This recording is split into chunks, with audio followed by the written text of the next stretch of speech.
जी अस्सलाम वालेकुम एवरीवन। वालेकुम अस्सलाम। अच्छा सर, मैं गंधारा की बात करता हूँ तो गंधारा की बेसिकली जो मेरे पास करंट रेशो आ रही है वो सर है तकरीबन 3.77। ठीक है, तो इसकी जो है एज कम्पेयर टू देखा जाए, अगर मैं हिनो के देखता हूँ तो हिनो की 2020 में 0.78 आ रही है और इसकी 3.77 है। तो इसका मतलब ये एज कम्पेयर टू हिनो जो है गंधारा मोर स्ट्रॉन्ग पोजीशन में है अपनी लाइबिलिटीज को, अपनी करंट लाइबिलिटीज को पे ऑफ करने के लिए। ठीक है सर, उसके बाद अगर हम बात करते हैं बेसिकली जब मैंने इन दोनों का कंपैरिजन किया तो बेसिकली सेल्स के भी इनका फर्क था, जिसकी वजह से गंधारा की जो थी वो position as compare to other, जब मैंने तमाम सालों का जब उनका सर ग्रोथ निकाली, ग्रोथ वाइज भी, और दूसरा उनकी तकरीबन कोई 20% जो है वो गंधारा की सेल्स जो थी वो एज कम्पेयर टू ज्यादा थी। इसका मतलब कि मार्केट शेयर जो है वो ज्यादा जो है वो गंधारा का, that's why he is strong, he is in a strong position as compare to Hino. तो सर मैं अगर जो है वो इन्वेस्ट करना चाहूंगा तो सर मैं जो है वो गंधारा को करूंगा, बिकॉज देखा जाए तो लिक्विडिटी वाइज भी he is more Hino. Any question, if anyone want to ask, then so freely you can ask. Thank you, sir.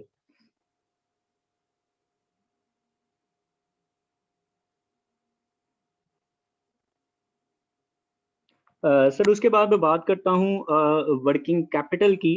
तो वर्किंग कैपिटल जो है वो एज कंपेयर टू सर देखा जाए तो वर्किंग कैपिटल जो है वो आता है हमारे पास current assets minus current liabilities से। तो सर जब मैं करंट एसेट्स में से करंट लाइबिलिटीज को माइनस करता हूँ तो एज कंपेयर टू सर अगर देखा जाए तो 2019 और 20 का जब कंपैरिजन किया जाए तो वी नो कि इनकी जो कंडीशन है वो एज कंपेयर टू जो लास्ट ईयर था उसके कम हुई है, जो कि बेसिक वजह उन्होंने यही है कि उनकी सेल में क्या हुआ है, डिक्रीज हुआ है और उनके एक्सपेंसेस जो हैं वो कंट्रोल नहीं कर पा रहे। बेसिकली इसकी वजह ये थी कि जो फिक्स्ड एक्सपेंसेस थे वो तो वैसे के वैसे रहे, ठीक है, लेकिन उनके जो दूसरे एक्सपेंसेस थे जो कि वेरिएबल थे वो तो वैसे ही रहने थे, लेकिन जो फिक्स्ड एक्सपेंस थे क्योंकि आपकी प्रोडक्शन नहीं हुई तो इस वजह से क्या होगा, वो आपका लॉस में चला जाएगा, आपकी ऑपरेटिंग कैश फ्लो जो है वो वर्किंग कैपिटल जो है वो आपका डिस्टर्ब होगा। और इनकी जो अगर सर हम बात करते हैं जो एवरेज इन्वेंट्री टर्नओवर की, तो सर ये तकरीबन आ रहा है 2.27 और 1.68 जो है वो 1.68 जो है वो हो रहा है। तो आप देख सकते हैं कि 2019 में टर्नओवर कितना था और 2020 में टर्नओवर कितना था। इनाम आगे करना स्लाइड। जी now I will I sum up के मेरा जो टॉपिक है वो सर खत्म हो गया। सर अगर आपने कोई भी क्वेश्चन पूछना है इससे रेलिवेंट तो आप पूछ सकते हैं। नहीं, इसे कंप्लीट करें बेटा, कंप्लीट करें इसे। अस्सलाम वालेकुम, my name is Marshad. My topic is long term capital ratio और क्रिटिकल रेशो। तो हम पहले हिनो की लॉन्ग टर्म कैपिटल रेशो पे बात करते हैं। इसमें लॉन्ग टर्म कैपिटल रेशो हम इसलिए इस्तेमाल करते हैं कि इसमें पता चलता है कि कंपनी में जो कर्जा लॉन्ग टर्म कर्जा जो है सब पूरी करने की एबिलिटी कितनी है। तो इसमें 3 किस्म की रेशो है, जिसमें डेट रेशो है, इक्विटी रेशो है और डेट इक्विटी रेशो है। डेट इक्विटी रेशो में 2019 और 2020 का कंपैरिजन करें तो इसका 0.75 है, 2020 में 0.82 है, जिसमें 2019 में डिक्रीज हुआ है, 2020 में इंक्रीज हुआ। और इक्विटी रेशो में हम देखते हैं कि कंपनी के पास टोटल जो शेयर होल्डर इक्विटी है उसमें से टोटल डेट पे करने के लिए एबिलिटी इनके पास कितनी है। तो इनमें से 2019 में हिनो का जो था 0.25 था और 0.18 2020 में था। और आगे डेट इक्विटी रेशो में भी हम कंपनी के जो टोटल इक्विटी टोटल डेट्स को देखते हैं और इसमें जो स्टॉक होल्डर क्रेडिटर की फाइनेंसिंग आती है उसके परसेंटेज का हमें इससे पता चलता है। तो इसमें जो डेट इक्विटी रेशो है 3.01 है ये, और 4.53 है ये। इसमें 2019 में Hino company in 2019 debt equity ratio is 3.01, which mean that company total asset investment of outsiders in is 3 times greater। और 2020 में Hino company in 2020 debt ratio is 4.53, which means that company total asset investment of outsider is 4.5 times greater, which has increased in 2020। आगे गंधारा की long term credit ratio देखें तो इसकी जो debt ratio है वो 2019 में 0.14 है और 2020 में 0.15 है, और इक्विटी रेशियो 0.86 और 0.85 2020 में है, और इसकी जो डेट इक्विटी रेशियो है 0.17 और 2020 में भी सेम है। तो अगर इन दोनों का कंपैरिजन किया जाए तो आई थिंक मेरे हिसाब से हीनो कंपनी की जो वो हीनो कंपनी में मैं करना चाहूंगा इन्वेस्टमेंट, उसकी थोड़ी हालत बेहतर है। आगे मल्टीपल रेशियो पे बात करते हैं। इसमें मुख्य रेशियो पे हमने किया है जिसमें से ग्रोथ प्रॉफिट रेशियो है, नेट प्रॉफिट रेशियो है। और हीनो की जो ग्रोथ प्रॉफिट रेशियो है उसका आंस जो है 5.82% है, और 20 में इसका डिक्रीज हो गया, माइनस में आंस है -1.29, और इसका जो नेट प्रॉफिट रेशियो है वो 2019 में भी नेगेटिव में आया है, वो 2.72%, और 2020 में 13.98%, और ऑपरेटिंग प्रॉफिट भी इसका 3.97 है 2019 में, और 2020 में 5.47 है, और इसका अगला रिटर्न ऑन कैपिटल एम्प्लॉयड जो है उसका जो आंस है 2019 में 13% और 2020 में इंक्रीज हुआ है 40% है। और गंधारा का जो मल्टीपल रेशियो है इसमें इनका जो ग्रोथ प्रॉफिट रेशियो है 2019 में 13.48% है, और 0.30% 2020 में है, और नेट प्रॉफिट 0.23% 2019 में, और 2020 में नेगेटिव में चला गया। इसके काफी रेशियोज के आंस ज्यादातर ना गंधारा के नेगेटिव में है। तो अगर मेरे नजदीक जो है हीनो कंपनी बेहतर है अगर इसमें इन्वेस्टमेंट की जाए तो, क्योंकि गंधारा का जो नेट प्रॉफिट है वो भी नेगेटिव में है, ग्रोथ प्रॉफिट भी नेगेटिव में ही है, और इसमें फाइनेंसिंग भी थोड़ी कम है, और हीनो में फाइनेंसिंग वगैरह ज्यादा है। तो बेहतर है कि हीनो में अपनी इन्वेस्टमेंट की। Thank you so much.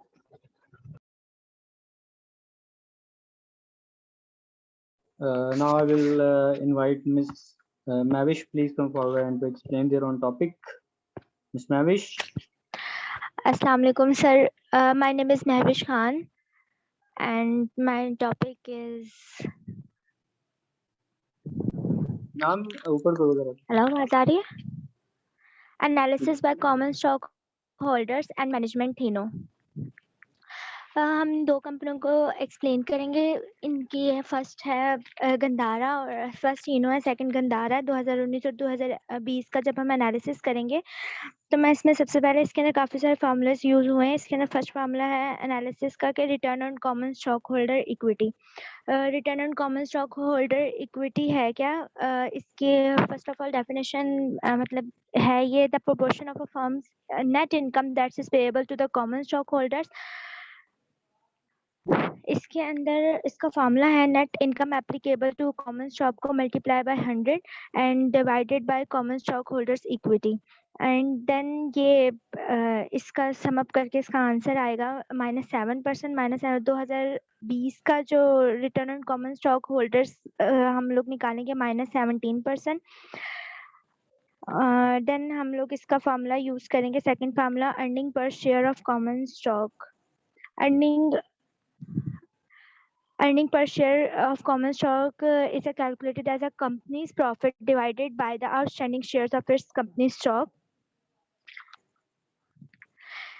इसका फॉर्मूला है net income applicable to common share holder divided by number of common share outstanding. -873,297 को हम डिवाइड करेंगे 1,24,124,0,056 को, तो इसका मतलब आंसर निकलेगा -70.42 समथिंग। 2020 का जब हम इसके साथ कंपैरिजन करेंगे तो इसके अंदर फार्मूले में पुट करेंगे net income applicable to common stock holder divided by number of common share outstanding के अंदर वैल्यूज को पुट करेंगे और इसका हमारा आंसर निकलेगा -165।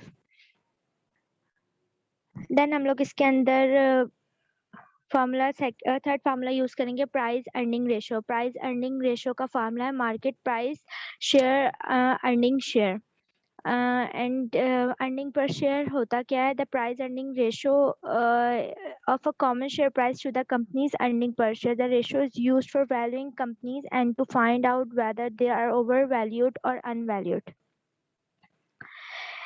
एंड मार्केट प्राइस है 395.1 और अर्निंग शेयर है -70.42 समथिंग। इसका जब हम लोग कंपैरिजन निकालेंगे तो आएगा -5.61 समथिंग। प्राइस अर्निंग रेशो जब हम 2020 का करेंगे तो 39.1 मार्केट प्राइस है इसकी और अर्निंग शेयर है -165.71। इसका जब हम लोग कंपैरिजन करेंगे तो इसका आएगा -2.38 समथिंग।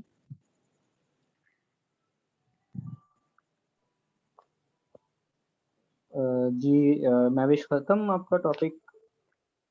नहीं, 1 मिनट, ये स्लाइड्स ऑफ हो गई।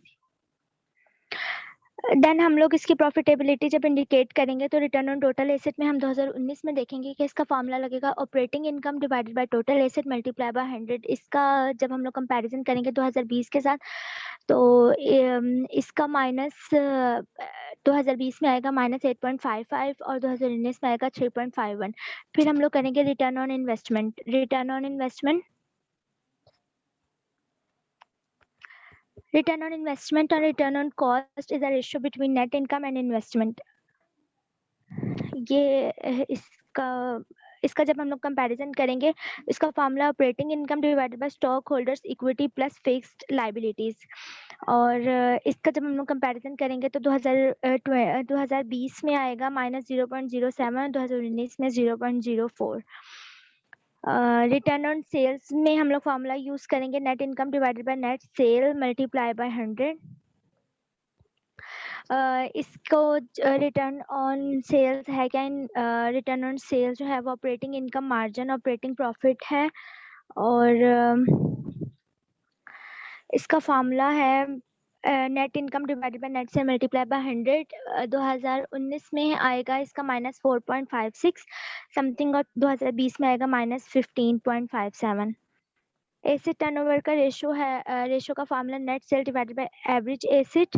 2019 में है 19,130,83 914,380,105 और एसेट टर्नओवर का 2019 और 20 का जब हम कंपैरिजन करेंगे तो 2019 का आएगा 1.33 समथिंग और 2020 का आएगा 1.11। गंधारा का जब हम लोग इसके साथ कंपैरिजन करेंगे तो हम ये देखेंगे कि गंधारा के जो सारे एनालिसिस जब हमने इसके साथ किया तो बेस्ट जो है वो गंधारा होगा। अगर हम इन्वेस्टमेंट करना चाहेंगे तो गंधारा में करेंगे। 2019 में जैसे कि आप देख रहे हैं कि इसका जब हम फार्मूला इसमें लगाएंगे तो ये common return on common stock holders का आएगा 0% और 2020 में भी 0% है। अर्निंग पर शेयर में इसका जब हम लोग कंपैरिजन करेंगे net income applicable to common stock holders divided by number of common share outstanding formula लगाकर तब हम ये देखेंगे कि 2019 में आ रहा है -2.332 समथिंग और 2020 में आएगा -3.62। उसके बाद हम लोग फार्मूला लगाएंगे प्राइस अर्निंग रेशो का फार्मूला लगा के इसका 2019 में -4.30 और 2020 में -2.75। प्रॉफिट इंडिकेटर्स ऑफ प्रॉफिटेबिलिटी को जब हम लोग एक्सप्लेन करेंगे 2019 और 2020 का तो इसमें आ रहा है 2019 में आएगा 3.79 और 2020 में है -2.199। देन होगा रिटर्न ऑन इन्वेस्टमेंट। इसका फार्मूला होगा operating income divided by stock holders equity plus fixed liability. Operating income हमारी 269,242 है और स्टॉक होल्डर्स इक्विटी के अंदर फिक्स्ड लायबिलिटी जब हम ऐड करेंगे तो हमारी आएगी 571410.190।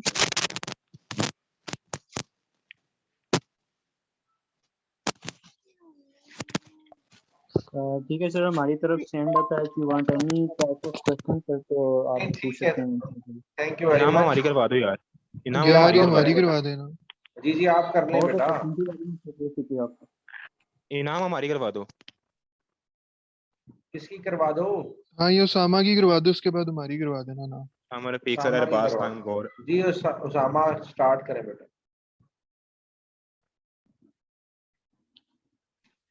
अहमद अली खान नेक्स्ट क्लास में दे दीजिएगा, आप बेफिक्र रहें, अभी है क्लास से। आज एमकॉम की बारी थी तो एमकॉम को करने दें आज।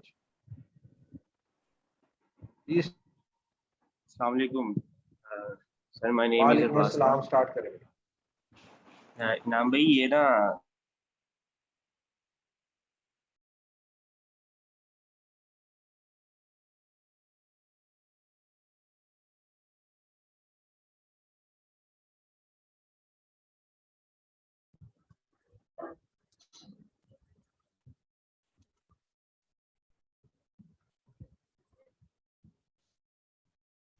इनाम अरबाज से पूछ लो यार, उसने कौन सा प्रेजेंट कर।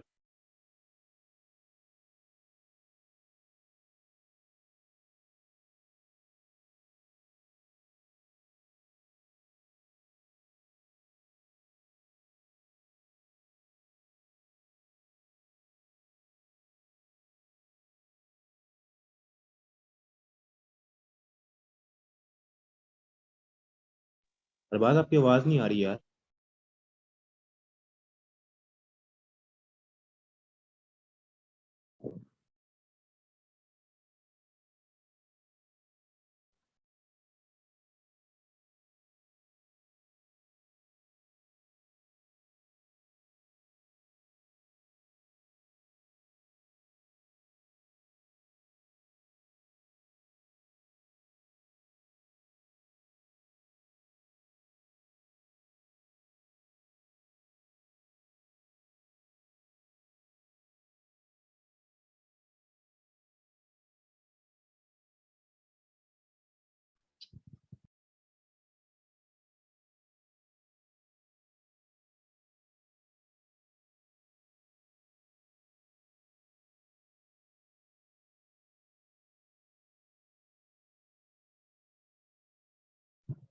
बेटा स्टार्ट करें सामा। सर अरबाज तो नहीं है, फिर मैं अपना टॉपिक प्रेजेंट कर देता हूँ। मेरा टॉपिक है, हमारी कंपनीज हैं खैबर तंबाकू कंपनी और जो है दूसरी है फिलिप्स जो है तंबाकू स्टार्ट कंपनी। करें थोड़ा सा। तो जो मेरा टॉपिक है वो है लॉन्ग टर्म डेट रेशियोज। तो उसमें अगर सबसे पहले देखा जाए तो उसमें बात हो रही है डेट रेशियो की। डेट रेशियो नाम ही डेट रेशियो वाला खोलो यार, long term debt. Hello Rafaqat यार, वो जोन सा ये वाला था ना, इसमें क्या हुआ है, एक्सक्लूड बिब्लियोग्राफी ऑन है और जो सा एक था एक्सक्लूड मैचेस ऑफ है, और एक जो ऊपर वाला है ना वो भी यानी कि ऑफ है। उसको चेक कर रहे, जब वो लड़की वाली रिपोर्ट आई थी ना उसमें दोनों चीजें ऑन थी और एक्सक्लूड मैचेस वाला ऑफ था। ये चक्कर पता कर ये क्या है।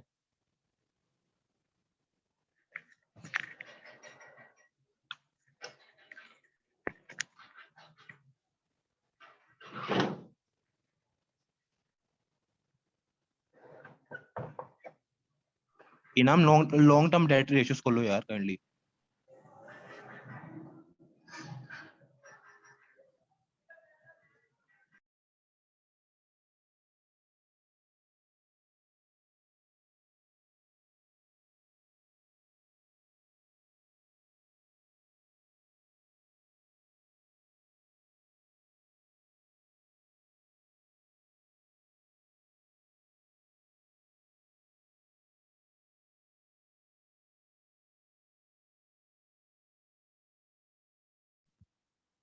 इनाम यही रहने दो, यही रहने दो बस।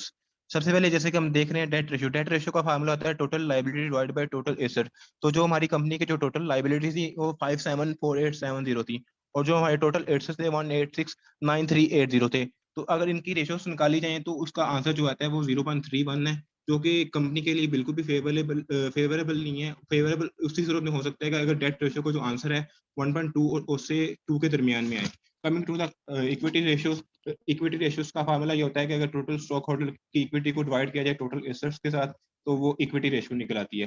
2019 में हम देख सकते हैं कि जो खैबर तंबाकू वाली कंपनी की जो इक्विटी रेशियो है वो 0.68 रही है, जो कि इसका मतलब है कि जो अगर कंपनी पूरा साल काम कर रही है लेकिन जो शेयर होल्डर को 1 रुपए के बदले में जो है ना सिर्फ 68 पैसा मिल रहे हैं, तो जो कि कंपनी के लिए बिल्कुल भी फेवरेबल नहीं है। और ये फेवरेबल उस सूरत में हो सकती है अगर इसका जो आंसर है वो कम से कम जो है 1.2 आए। Coming to the next point जो कि है debt equity ratio. Debt equity ratio का फार्मूला होता है कि total liability divided by stock holder equity. अगर हम देखें कि स्टॉक जो 2019 में जो खैबर की तंबाकू की कंपनी की जो stock debt to equity ratio है वो है 0.46, और ये कंपनी के लिए बिल्कुल भी फेवरेबल नहीं है। और अगर तंबाकू कंपनी की 2020 की रेशियोज की बात की जाए तो जो डेट रेशियोज थी वो 0.50 रही, बिल्कुल अनफेवरेबल है। और जो इक्विटी रेशियो है वो 0.50 रही, और जो डेट इक्विटी रेशियो है वो 1 रही, जो कि किसी हद तक फेवरेबल है, लेकिन ये 1.2 से कम है, तो इसको फिर भी हम लोग अनफेवरेबल में ही काउंट करेंगे। अब बात आती है फिलिप्स मॉरिस कंपनी की। तो इसकी अगर लॉन्ग टर्म डेट रेशियोज की बात की जाए, तो उसमें सबसे पहले जो है डेट रेशियोज आती हैं। डेट रेशियो का फार्मूला होता है total liability divided by total assets, जो कि टोटल लायबिलिटी है 1303856 और टोटल एसेट्स जो है 2602327 है। और इसका जो आंसर है वो 0.59 है, जो कि 0.59 है। और इसका मतलब है कि कंपनी को 1 रुपए के बदले जो है 0.59 रुपीस मिलेंगे, जो कि कंपनी के लिए बिल्कुल भी फेवरेबल नहीं है। अगर इक्विटी रेशियोज की बात की जाए, तो 2019 में जो है फिलिप्स कंपनी की जो है इक्विटी रेशियोज हैं वो 0.50 हैं, जो कि अनफेवरेबल है। और अगर डेट टू इक्विटी रेशियो की बात की जाए, तो वो 1.6 है, जो कि बिल्कुल कंपनी के लिए फेवरेबल है। अगर 2020 में जो फिलिप की जो डेट रेशियो की बात की जाए, तो वो 0.68 रही, जो कि कंपनी के लिए अनफेवरेबल रही। और जो है नेक्स्ट जो है डेट रेशियोज वो जो है 0.40 रही, इसका मतलब है कि ये कंपनी को जो है 1 रुपए के बदले में 40 पैसे मिल रहे हैं। लेकिन चूंकि इसका आंसर जो है 1.2 से कम नहीं होना चाहिए, तो ये कंपनी के लिए टोटल जो है अनफेवरेबल है। लेकिन अगर डेट टू इक्विटी रेशियो की बात की जाए कंपनी की, तो वो थोड़ा सा एक इम्प्रूवमेंट ईयर था जो कंपनी के लिए 2020 में। तो उसकी जो है फिलिप्स कंपनी की वो जो आंसर रहा 1.69 रहा। इसका मतलब है कि जो अगर दोनों का कंपैरिजन किया जाए, तो जो इन्वेस्टमेंट जो होगी वो फिलिप्स कंपनी में ज़्यादा बेहतर होगी। Over to go Arshad, thank you. जी अस्सलाम वालेकुम सर। सर सॉरी को मैंने स्टार्ट करना था, नेट चला गया, इतनी देर का वेट कर रहा था। तो मैं इंट्रो स्टार्ट करता हूँ सर, इसका सबसे पहले खैबर का और फिलिप्स का। इनाम भाई आप ना इसका शॉर्ट टर्म क्रेडिटर भी रखो, मैं ज़रा पहले इंट्रो उसका डिस्कस कर। शॉर्ट टर्म क्रेडिटर रेशो पे देखो जी सर।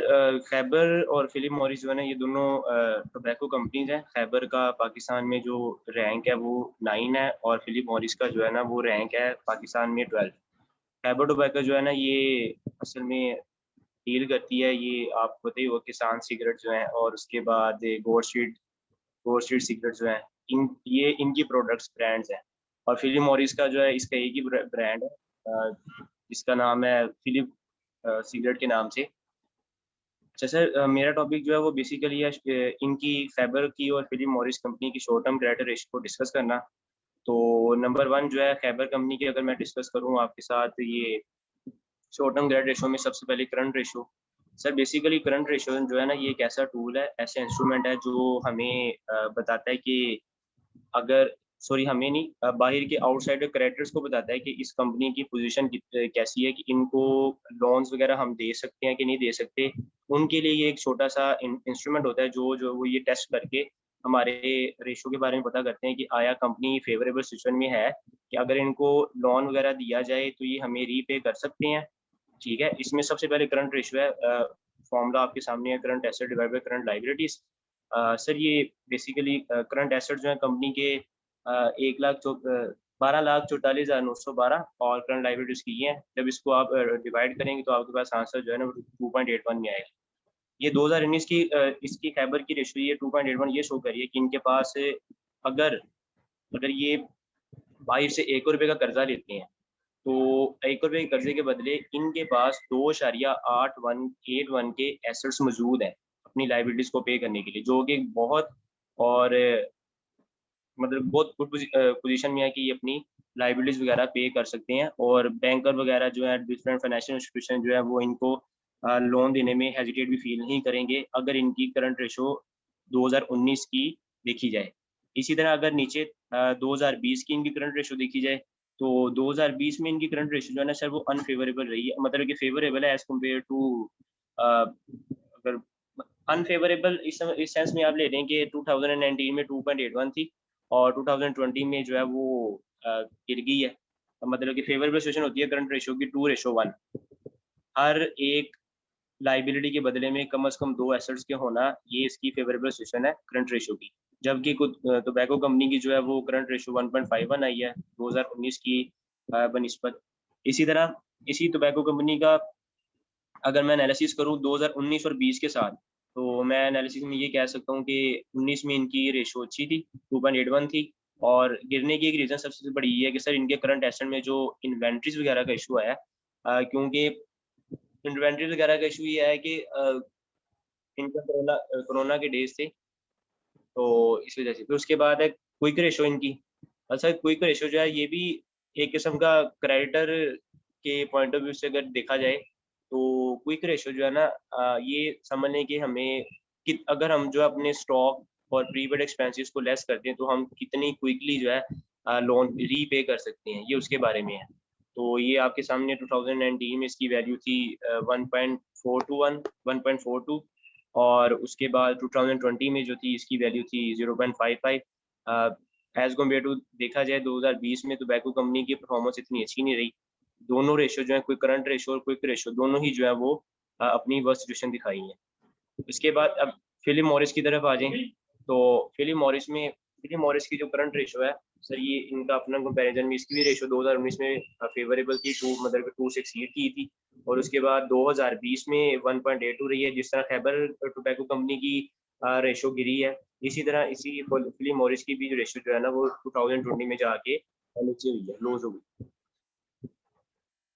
फिर उसके बाद सर इसी तरह फिलिप मॉरिस की जो है वो क्विक रेशो देखी जाए 0.6 है, और उसके बाद 1.1। हाँ, इसमें क्विक रेशो में आके ना इन्होंने थोड़ा सा फेवरेबल सिचुएशन दिखाई है ये कि प्रीपेड एक्सपेंसेस को अपने ऊपर इतना ज़्यादा क्रिएट नहीं किया, जिसकी वजह से ये 2020 में इनकी सिचुएशन अच्छी थी।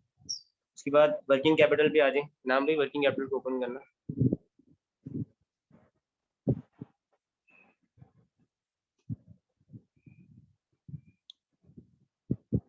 ये क्रेडिटर के आगे ही है।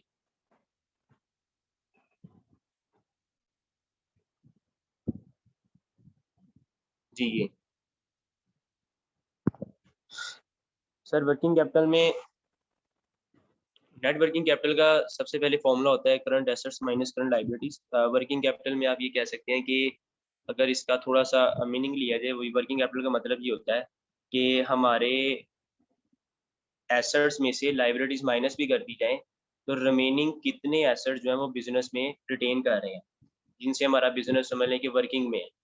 तो नेट वर्किंग कैपिटल का बेसिकली ये मतलब निकलता है।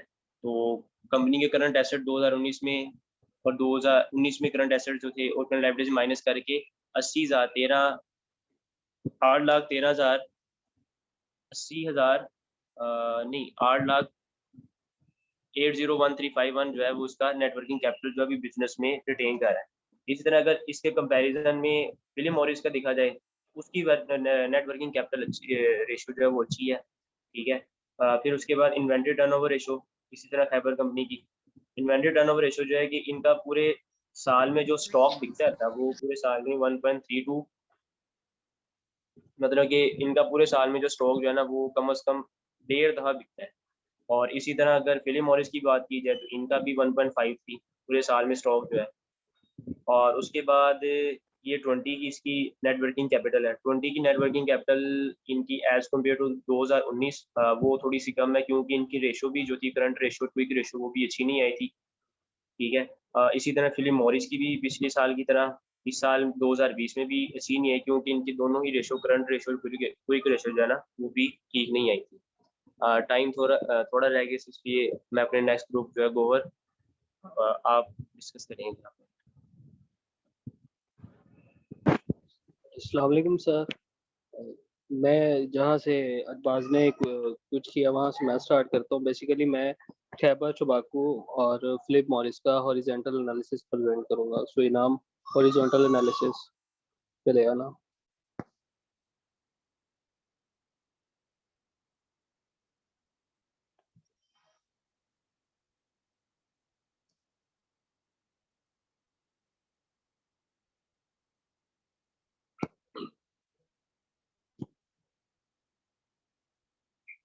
हेलो, मेरी आवाज़ आ रही है? जी बेटा, carry on carry on.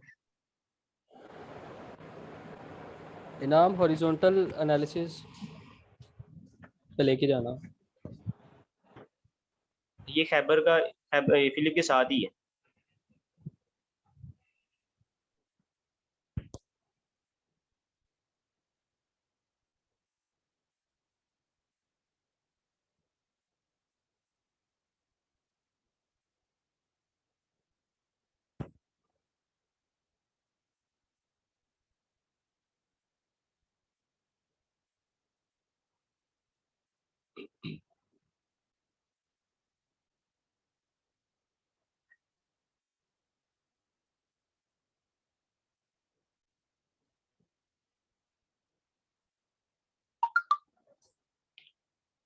Sir मैं आपके साथ हॉरिजॉन्टल एनालिसिस, जैसा कि आप देख रहे हैं कि आपके सामने कंपनीज का यार ये थोड़ा horizontal बड़ा तो कर दें, नजर ही नहीं आ रहा कुछ। क्या बात है?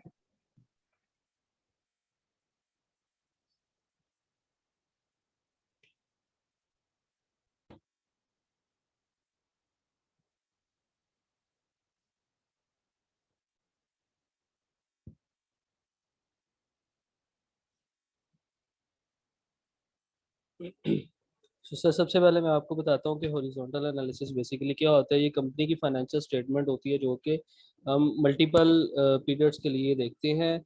So basically horizontal analysis allows financial statement users to easily spot trends and growth patterns. So, horizontal this type of analysis basically enables to analysts to assess relative change in different line item over time and project them into the future. So, coming to the next point, basically अगर हम इसकी calculation की बात करते हैं तो आपके सामने खैबर तंबाकू का सबसे पहले हॉरिजॉन्टल एनालिसिस मौजूद है। यहाँ पे स्टेटमेंट ऑफ इनकम की अगर बात करते हैं तो सबसे पहले यहाँ पे हमारे पास फाइनेंशियल कॉस्ट मौजूद है। फाइनेंशियल कॉस्ट अगर हम देखते हैं 2018 और 17 में तो हमारे पास बेसिकली 171.24 है। और इसके आगे अगर हम सेलिंग एंड डिस्ट्रीब्यूशन कॉस्ट की बात करते हैं तो हमारे पास -27.90 है। सो अगर हम इसका कंपैरिजन दूसरी ईयर्स के साथ करते हैं तो हमें ये पता चलता है कि बेसिकली ये नेक्स्ट ईयर्स में जाके इंक्रीज हो रही है। और इसके बाद अगर हम खैबर टबैको कंपनी की स्टेटमेंट ऑफ फाइनेंशियल पोजीशन देखते हैं तो वहाँ पे हम एसेट के अंदर इंटेंजिबल एसेट के अंदर लॉन्ग टर्म डिपॉजिट की बात करते हैं तो एनालिसिस बेसिकली हमें बताता है कि जो रेशो हमारे पास कैलकुलेट हुई है वो है 4.20। जबकि दूसरे साल में जब हम उसको जाके चेक करेंगे तो पहले साल में सॉरी 11.40 है और जबकि नेक्स्ट ईयर में जाके वो 4.03 हो जाती है। एंड इसके साथ अगर हम दूसरी कैश की बात करते हैं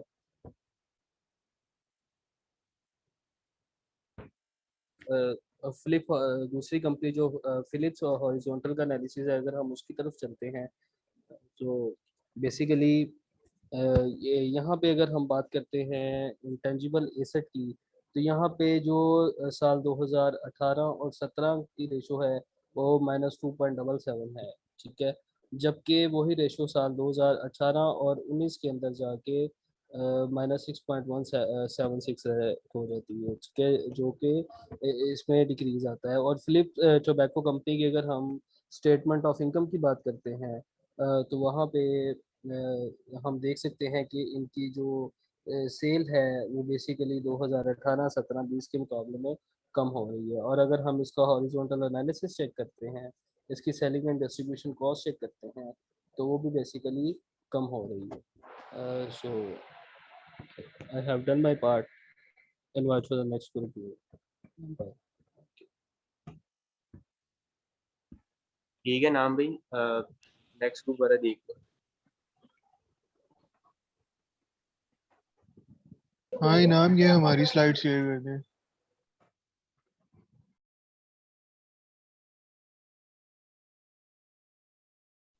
नहीं नाम रहने दो, मैं खुद कर लूंगा। आप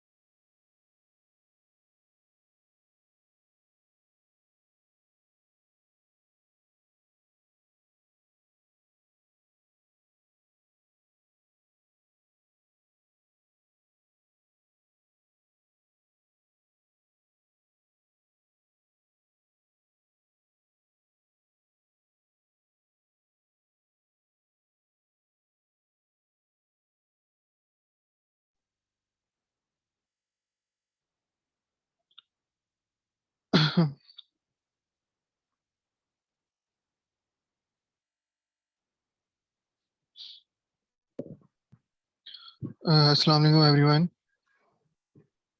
मेरा नाम उमैर तालिब है और हमने क्या कहते हैं केमिकल इंडस्ट्री में से दो केमिकल और पेंट इंडस्ट्री में से दो क्या कहते हैं कंपनीज उठाई थी, जिसमें से एक आईसीआई थी और एक बजर पेंट्स थी।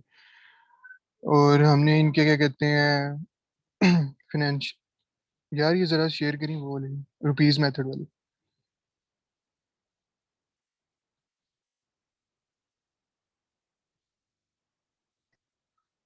तो सर जिस तरह मेरा टॉपिक था वो रुपीस मेथड का था, और सर पहले मैं आपको बता दूं कि रुपीस मेथड किस तरह निकाला जाता है। सर रुपीस मेथड हम निकालते हैं कि मतलब जो हमारा करंट ईयर होता है उसको सर माइनस करते हैं प्रीवियस ईयर से और फिर उसको डिवाइड बाय करते हैं प्रीवियस ईयर से। तो सर इसकी बेस में हम देखते हैं कि हमारी कंपनी क्या कहते हैं कि करंट ईयर में कहाँ पे स्टैंड कर रही है। तो सर हम पहले अपने आते हैं क्या कहते हैं सेक्शन पे सर, नॉन करंट एसेट्स वाले तो सेक्शन पे आते हैं, जिसमें से अगर हम 2017 और 18 का कंपैरिजन करें तो आईसीआई सर क्या कहते हैं 2017 के अंदर 17 और 18 के अंदर 18 का कंपैरिजन करें तो नॉन करंट एसेट्स जो हमारे थे 2.8 मिलियन के करीब थे, जो कि 13% इसकी रेशो निकलती है। देन आगे अगर हम मूव करें 2018 और 19 को, तो इसमें से हमारे जो क्या कहते हैं नॉन करंट एसेट थे सर वो माइनस में थे, और जो कि 2,34,000 समथिंग थे। और सर इसी तरह अगर हम मूव करें 2019 और 20 में, तो सर ये जो हमारी क्या कहते हैं वैल्यू है वो भी नेगेटिव में है, जो कि -3,82,000 समथिंग है। सर इसी तरह अगर हम मूव करें तो करंट एसेट वाले सेक्शन पे आए तो सर वो हमारा सर अगर हम देखें तो उसमें सर हमारी जो क्या कहते हैं वैल्यू है 2017 और 18 की, तो उसका कंपैरिजन करें तो 4 मिलियन के करीब आती है, जो कि परसेंटेज 31% निकलती है। और इसी तरह अगर हम 2018 और 19 का देखें तो उसमें सर जो हमारी वैल्यू है वो सर 1.3 मिलियन है, और जो उसकी परसेंटेज है 8% है। और इसी तरह अगर हम 2019 और 20 का देखें तो सर वो वैल्यू हमारी जो है नेगेटिव में है, जिसकी सर वैल्यू माइनस में है, जो कि 1.7 मिलियन है, और इसकी परसेंटेज -9% आती है। तो हाफिज जरा नीचे आई।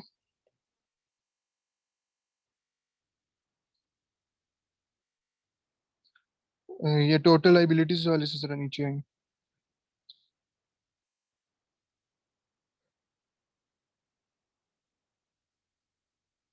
अच्छा सर, तो इसी तरह अगर हम इसका सर जीपी देखें तो 2018 और 17 का, तो सर इसमें हमारा जीपी जो था सर 7 लाख समथिंग था, और इसकी रेशो 9% थी। और 2018-19 में आए तो इसकी सर वैल्यू 9,50,113 थी, और इसकी सर जो परसेंटेज 11% थी।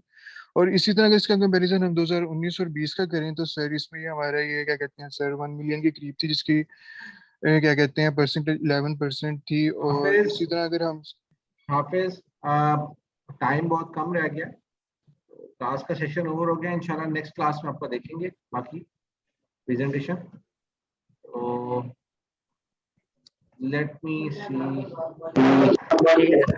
ठीक है, फिर नेक्स्ट क्लास में आपकी बकाया प्रेजेंटेशन होगी इंशाल्लाह। तो अभी के लिए सर ठीक है, अपना ख्याल रखिएगा। तमाम जिन लोगों की प्रेजेंटेशन रह गई है वो लास्ट लेक्चर में हम ले लेंगे, ठीक है। चलें सर, ठीक है। ओके बेटा, ओके सर, अल्लाह हाफिज। अल्लाह अल्लाह हाफिज।